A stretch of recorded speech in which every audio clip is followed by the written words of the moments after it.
The 1996 Joe Pytka classic Space Jam is a film that does not receive as much scholarly credit as it deserves.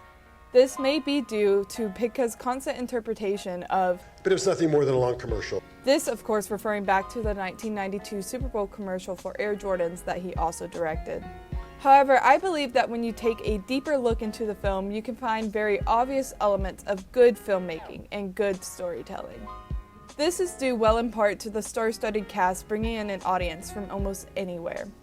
We get a glimpse of who will be in the movie in the first couple minutes with the title cards, but where it becomes most important is in the big game sequence where everyone I will be focusing on makes an appearance. Here we have the obvious Michael Jordan to bring in the sports fans, who at this time was already a 3-time NBA champion and a 3-time MVP. We have the Looney Tunes, which brings in both the nostalgia factor and the kids.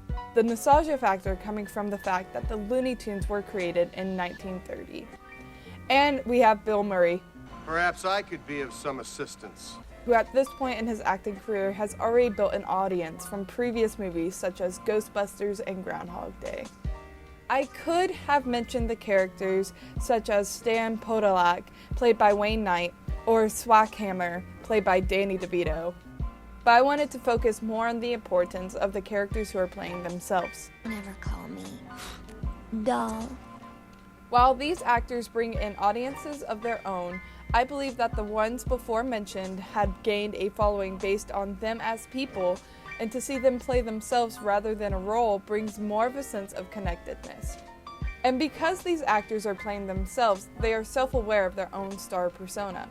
This is evident when Swackhammer fantasizes about having Michael Jordan at Moron Mountain. You'll be our star attraction. You'll sign autographs all day long and play one-on-one with the paying customers. And you'll always lose. He sees the crowd that he would bring in, and henceforth putting in perspective the audience he realistically brought in through this movie. The recalling of star persona in this film brings it back to us, the audience, and makes us realize why we're watching in the first place. Another factor the movie plays well on is the male gaze. The obvious contender to this is Lola Bunny. She can be seen being sexualized in almost every shot she's in. It is almost uncomfortable to recall this because simply, she is a cartoon bunny. But I believe that this could be Pytka's way of exposing the unnecessary sexualization of women in media. I believe this simply because in the big game sequence, we see even the subtle sexualization of some men in the movie.